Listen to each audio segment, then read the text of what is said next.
Hello everyone, this is the Putin Diagnosis channel, and I am Sergey Antonov. In recent days, the topic of long-range weapons supplies to Ukraine has come to the fore. French President Emmanuel Macron, British Prime Minister Keir Starmer and German Chancellor Friedrich Merz have openly declared the admissibility of strikes on Russian territory. US President Donald Trump is discussing the transfer of Tomahawk cruise missiles to Ukraine and the lifting of restrictions on the use of those already delivered, in order to use them at their full range of up to 300 kilometers. World leaders have been talking about this since 2023, but they are afraid to make a decision. This is largely due to the nuclear blackmail that Russia regularly engages in. Threats of a nuclear strike are made by Putin, Medvedev, State Duma deputies and propagandists. And this tactic works. Without understanding the psychology of the Russian dictator, Western politicians are led by these threats.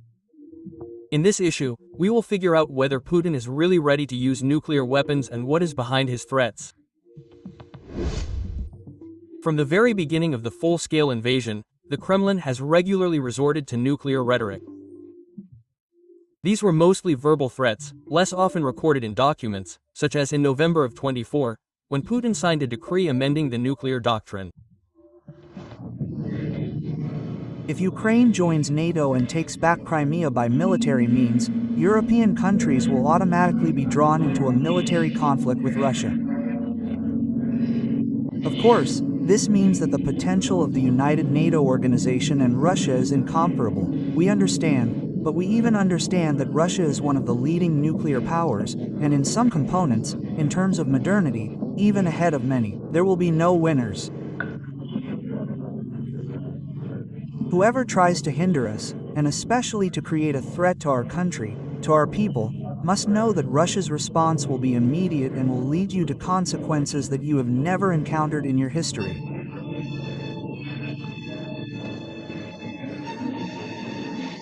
I order the Minister of Defense and the Chief of the General Staff to transfer the deterrent forces of the Russian army to a special mode of combat duty. I would like to remind you that our country also has various weapons, and in some components, they are more modern than those of NATO countries. And if there is a threat to the territorial integrity of our country, we will certainly use all the means at our disposal to protect Russia and our people. This is not a bluff. This task is being prepared not by Ukrainian servicemen, but by representatives of NATO countries.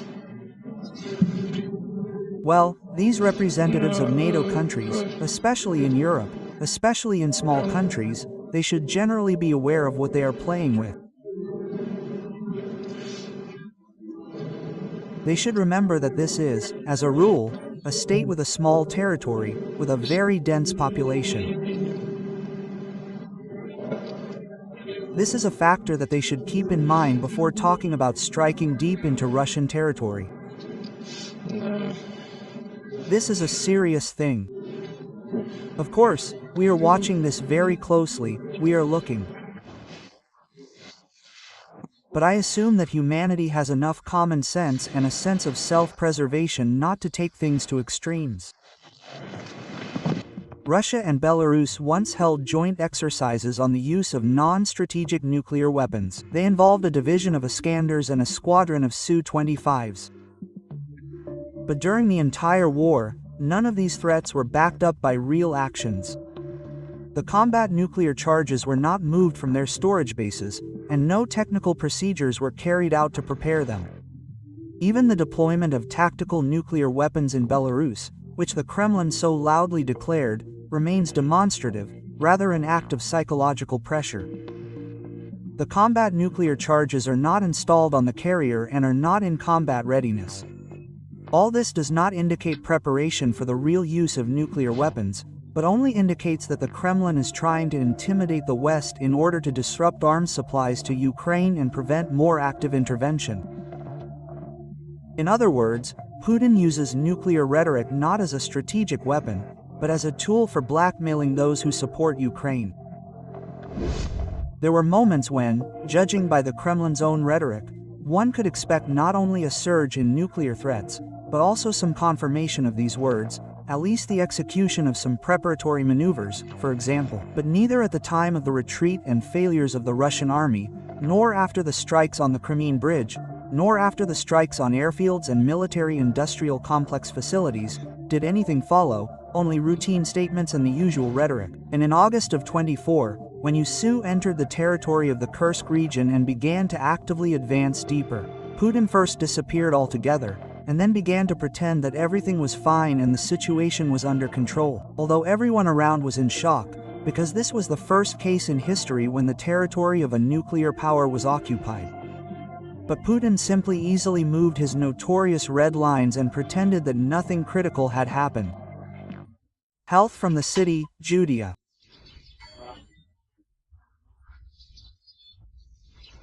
News in control by the armed forces of Ukraine in the city of Calm houses all targets strategic object Gazprom in the city of Suds is controlled by the 99th Mechanized Battalion of the 61st Okrom Poveri.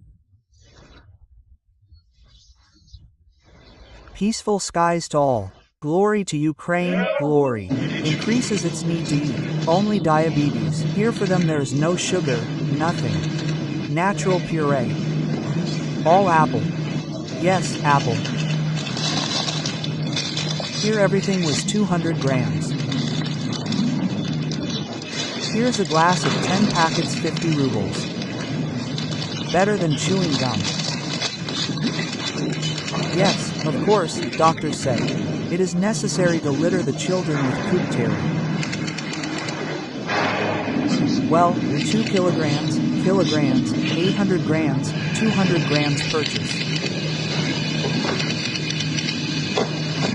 And so it happens to him every time. None of the exacerbations were accompanied by actions that even remotely resembled preparations for the use of nuclear weapons.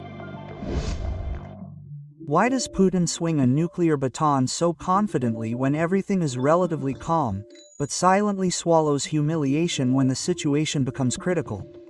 Yes, because he understands that the actual use of nuclear weapons triggers a mechanism of self-destruction, his personal self-destruction. This means that any prospect of such a strike rests on one factor: Vladimir Putin's personal readiness to die in exchange for a nuclear strike. And he has no such readiness whatsoever. And he never had it.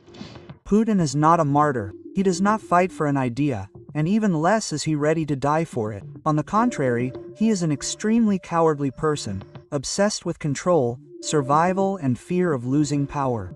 And this is evident in every detail of his behavior. From insane quarantines and isolation during the pandemic to life in bunkers behind the backs of a 40,000-strong army of personal guards. He perceives death not as an abstract threat, but as an absolutely specific risk, which he tries to exclude from all scenarios. Therefore, he will never start a process that poses a threat to his own life and is beyond his control. Putin understands this perfectly well. Nuclear escalation will not lead to victory, but it will be the end for him personally. If you analyze it, it becomes obvious. In all critical situations, Putin acts cowardly and pragmatically. He can be cruel, aggressive, and irresponsible towards others. Be it the peaceful residents of Ukraine, whose houses, according to the dictator, can be hit with missiles, or the Russians, who can be ground into mincemeat in unlimited quantities in the war he has invented. But when it comes to his own life, he is always extremely cautious. He does not take the slightest risk if he is not sure of his personal safety. He does not make decisions if he has not calculated the retreat route. He does not take steps that cannot be reversed or controlled. All the rhetoric about the Russian people, the historical mission and the war with the West is just a justification for attacking an enemy that is obviously weaker than you. This is just a cowardly and cold calculation. But Putin himself does not believe in all this chatter, and he will certainly never burn in the fire of war, defending this nonsense. He will simply run away as soon as he understands that the situation is getting out of control, perhaps even dressed up as a woman. This is his real instinct. Not victory at any cost, but survival at any cost. Putin's nuclear rhetoric is not preparation for a real strike, but only a way to put pressure on the West. The goal of waving a nuclear baton is to make the US, Germany, France and Britain afraid of escalation and slow down aid to Ukraine. Putin does not even come close to seriously considering the possibility of using nuclear weapons. Each time he only tests the behavior of Western politicians, watches how NATO, Washington, Berlin and Paris react, who will postpone the next tranche, who will find the next excuses to give Ukraine permission to strike deep into Russian territory. Putin is not ready for a nuclear war, but he easily resorts to nuclear blackmail in the range where he does not face any threat in response. He has no nuclear strike strategy. Nuclear blackmail for him is simply a minimal effort that is guaranteed to give the maximum deterrent effect. Because threatening is safe, but acting is dangerous. Why does Putin's nuclear blackmail work? It's very simple. The West continues to treat Putin as a rational, adequate and ideological leader of a nuclear power. It is assumed that he is guided by the interests of the country, acts within the framework of a clear strategy, understands the consequences perfectly well and makes decisions, weighing the risks. But all of this is fundamentally wrong. All of this is a mistake in assumptions. Putin does not even come close to the image that is attributed to him in the West. If Western politicians studied Putin's psychology, studied how his personality is structured, they would react to nuclear blackmail completely differently. And this mistake, by the way, is made not only by Western politicians, which, in principle, is not surprising for them. Even among Russian opposition political scientists, journalists and politicians who have been observing Putin for almost 30 years, it is common to say, "We cannot get inside Putin's head. Are you serious?"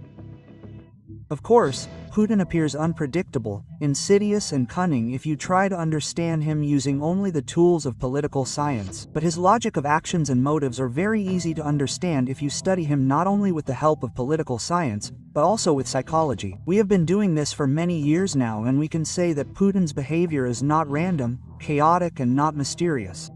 It obeys a clear logic. And this logic is the logic of Putin's psychopathologies. It is not geopolitics that explains Putin, but psychoanalysis. One of the researchers who helps to truly understand Putin's psychology is the American-Austrian psychoanalyst Edmund Bergler. He did not write about dictators, he did not engage in politics, but it is his concept of a gay in denial that unexpectedly accurately fits the forms of aggression that we see in Putin. Of course, we are not talking about sexual orientation, we are talking about the mechanism of repression. Bergler described a special type of personality. A person experiences strong vulnerability, shame, internal conflict, but cannot admit it even to himself. Instead of recognition, there is compensation through aggression, cruelty and a constant struggle for superiority. Such a person is always on the defensive, even when he is attacking. He feels the world as a hostile environment where everyone laughs at him, humiliates and despises him. And he takes revenge not only on his imaginary offenders, but on everyone. But he does this only when he is absolutely sure of his own impunity. This is a portrait of Putin. Such personalities, as described by Bergler, are pathologically afraid of exposure. Their main task is to maintain an external mask, not to let the world see their weakness. They avoid direct clashes, they do not go into open battle, they attack from under the tishka. Only in cases where they are sure that they will be able to remain unpunished. This is a psyche built on repression. And in such a structure, the main fear is to be hurt, ridiculed, exposed, a loser. Putin behaves exactly like this. He does not tolerate risk. He does everything to avoid a situation in which he can lose publicly. He never puts himself in a position of vulnerability. If he needs to eliminate an enemy, he prefers poison. If he attacks another country, he prefers to hit playgrounds with missiles, while hiding 40,000 personal guards and 1.5 million Russian army in a bunker behind his back. All remotely, without the slightest risk to himself. And using nuclear weapons is not just another and safe act of violence against those who do not have the ability to respond. This is an open confrontation with states that can strike back. This is a step that cannot be reversed. This is a decision that can kill in response. And Putin's psyche is designed in such a way that such steps are simply impossible for him. What Bergler described as the foundation. But to understand the entire structure of the regime that grew out of this personality, it is worth moving on to how Putin's psychology is turning into a system of power. And here the key is given by the work of the American political scientist and Sovietologist Fred Arias King, who, together with his co-author Michael Waller, described one of the most accurate psychoanalytic portraits of Putin. He introduces the concept of collecting grievances. This is a description of a type of power based on chronic mental trauma, repressed humiliation, rejection, ridicule. Putin does not just remember grievances, he lives by them. He carefully stores them, builds a hierarchy of enemies, returns to every hurt emotion and builds a strategy of power as a compensation mechanism. Persuasion and requests do not help. Everything that does not suit the hegemon, those in power, is declared archaic, outdated, unnecessary. And vice versa, everything that seems beneficial to them is presented as the ultimate truth. It is pushed through at any cost, rudely, by all means. Those who disagree are forced to bend over their knee. As for our country, after the collapse of the USSR, despite the unprecedented openness of the new modern Russia, the willingness to honestly work with the USA and other Western partners, and in the conditions of de facto unilateral disarmament, they immediately tried to squeeze us, finish us off and destroy us completely. In fact, until recently, attempts to use us in their own interests, to destroy our traditional values and impose their pseudo-values on us, which would corrode us, our people, from within, have not ceased. It was simply impossible to tolerate all this. It was necessary to immediately stop this nightmare. Putin accumulates grievances and builds a system around himself that turns his personal traumas into a national ideology. This is why fear, revenge, suspicion and humiliation are at the center of all the Kremlin's rhetoric. Everything is imbued with Putin's personal logic. Therefore, his paranoia becomes diplomacy, and fears become strategy. Now that we have slightly uncovered the secrets of how Putin's personality works, we can return to the main topic, the topic of nuclear blackmail. And now it becomes clear that for Putin, the threat of nuclear war is definitely not a military strategy. And it is not only a political decision, but in many ways also a form of symbolic revenge. His nuclear threat is a way to make the whole world feel fear, compensating for his own feeling of vulnerability and inferiority. Yes, for humanity it will be a global catastrophe. For the world it will be a global catastrophe. But still, as a citizen of Russia and the head of the Russian state, I want to ask myself a question. Why do we need such a world if Russia will not be there? Are we ready? Am I ready to use the weapons at our disposal, including weapons of mass destruction, to protect ourselves, to protect our interests? Retribution is inevitable, that he will be destroyed.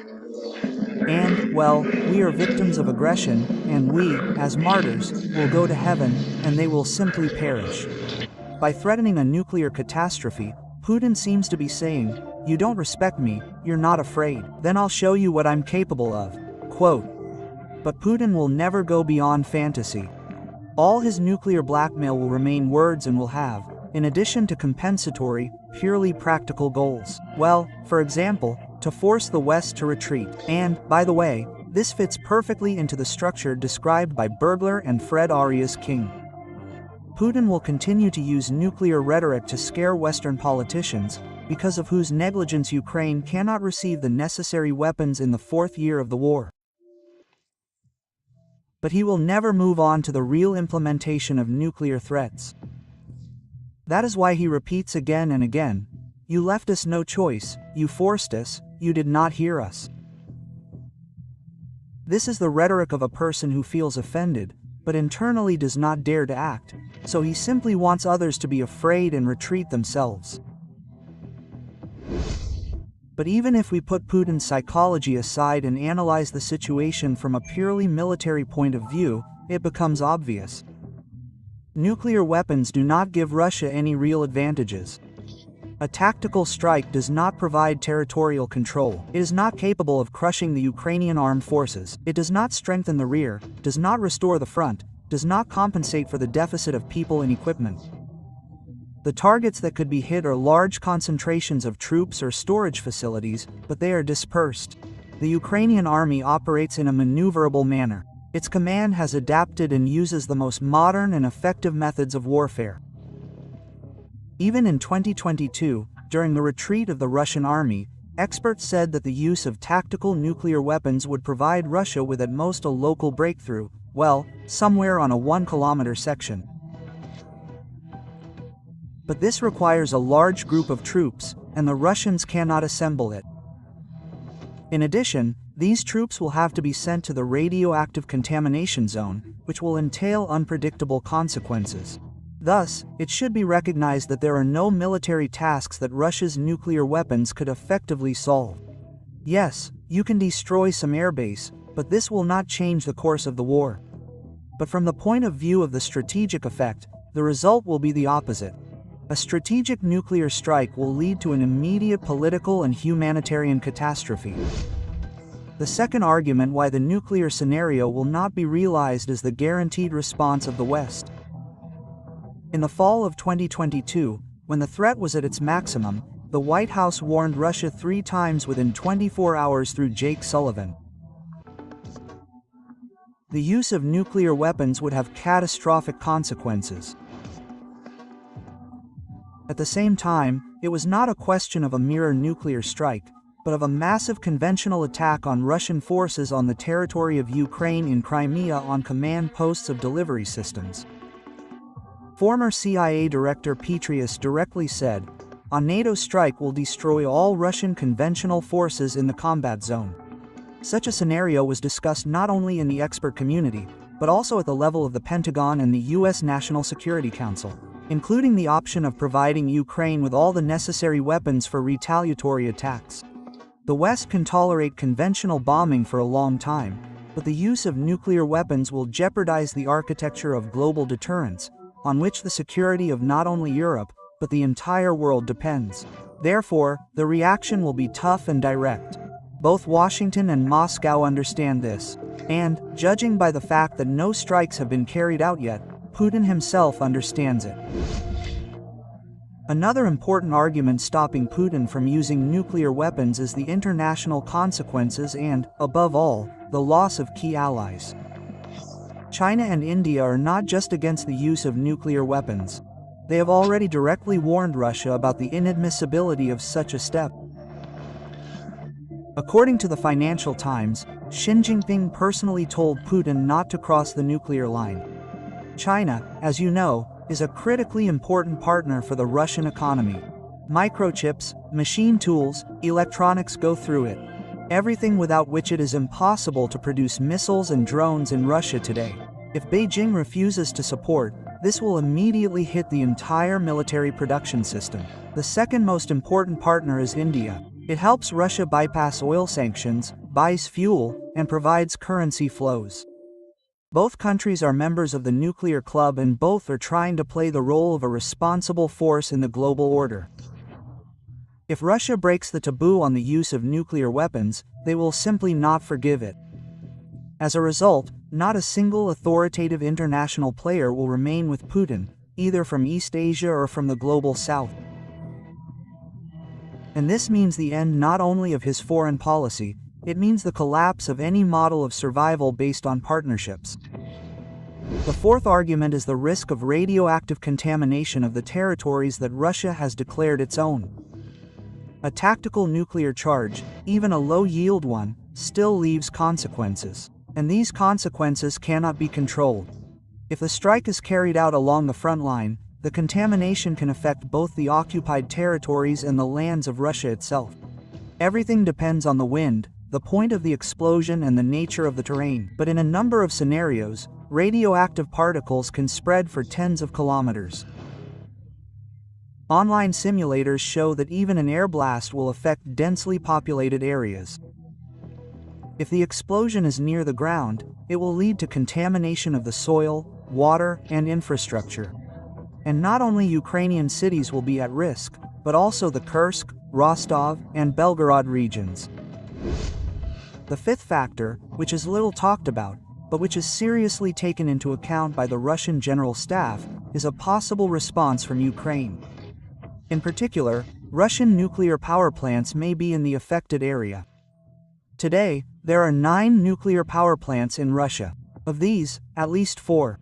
These are Kursk, Smolensk, Novoronesh, and Rostov, which fall within the affected area of long-range missiles already in service with Ukraine. The Kursk NPP is especially vulnerable. It is located closest to the front line, and at the same time, its old power units are built according to the outdated Chernobyl type, without protective domes, with reactors placed in a graphite shaft. Nuclear physicists have repeatedly warned that such reactors are vulnerable not only to missiles, but also to large-caliber artillery shells. The station does not have modern defense systems, and the security system as a whole is below international standards. If Russia launches a nuclear strike, Ukraine will not be able to respond symmetrically, but it still has another tool, and it will be no less destructive. A strike on the Kursk or any other facility of this type will be a catastrophe not only for Russian territory, but for the entire region. Putin understands this, and the General Staff understands it. Therefore, launching this scenario will mean not just an act of desperation, but a real path to self-destruction. And most importantly, all these arguments are understood not only by experts, but also by the Kremlin itself. They know very well that a nuclear strike will not give either a military or political gain, that it will result in international isolation, loss of allies, a retaliatory strike, internal chaos, and the inevitable collapse of the regime. They may not believe it, but they definitely calculate it. That is why Putin did not take a single step towards real preparation for a nuclear strike in the 3 years from 2008. That is why everything comes down to bluff and chatter. Putin will not use nuclear weapons because he simply cannot.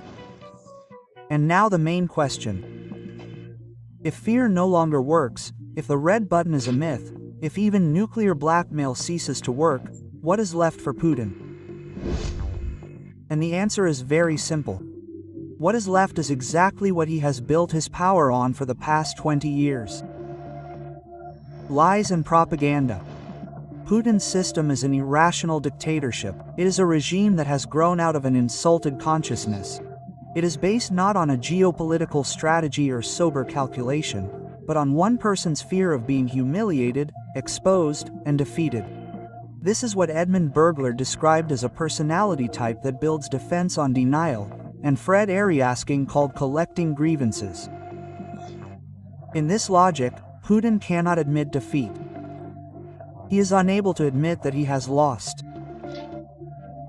Therefore, he will deny reality until the very end and endlessly move the notorious red lines, retreating each time, but pretending to be on the offensive. Even if Russia is defeated on all fronts, Rus propaganda will continue to convince Russians that Russia is winning. Everyone is afraid of our country and bows before its greatness. Putin is a great leader of the nation, and sensible people all over the world admire his genius. Putin is bluffing, has bluffed, and will bluff. This is obvious. And it is time for the West to change its strategy. Stop analyzing Putin as a rational leader. You are not looking at a geopolitician or a military strategist.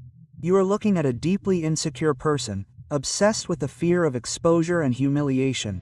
He is extremely cowardly. He is pathologically afraid for his life. And that is why he will never risk using nuclear weapons if it will even slightly threaten his personal safety. That is why the West should no longer be afraid of escalation. It is time to stop postponing the supply of critical weapons to Ukraine. It is time to abandon the illusion that a compromise with a dictator will lead to peace. Every delay means new destruction, new deaths, new crimes. If democratic states are serious about defending their values, they must not only talk about democracy, but also act to protect it. Putin's Russia is a breeding ground for evil, violence, and historical catastrophes. And it will remain so until it is defeated. Only Russia's military defeat and regime change can transform this territory, 1/6 of the world's landmass, from a source of constant threat into a space of democracy, development, and peace. I was with you, Sergei Antonov. If you liked this video, please like it and share it with your friends. I would also like to remind you that if you are willing and able to support our project financially, you will find a link to our Patreon page in the description. Thank you for watching Putin's Diagnosis. Don't forget to subscribe if you haven't already. And see you in a week.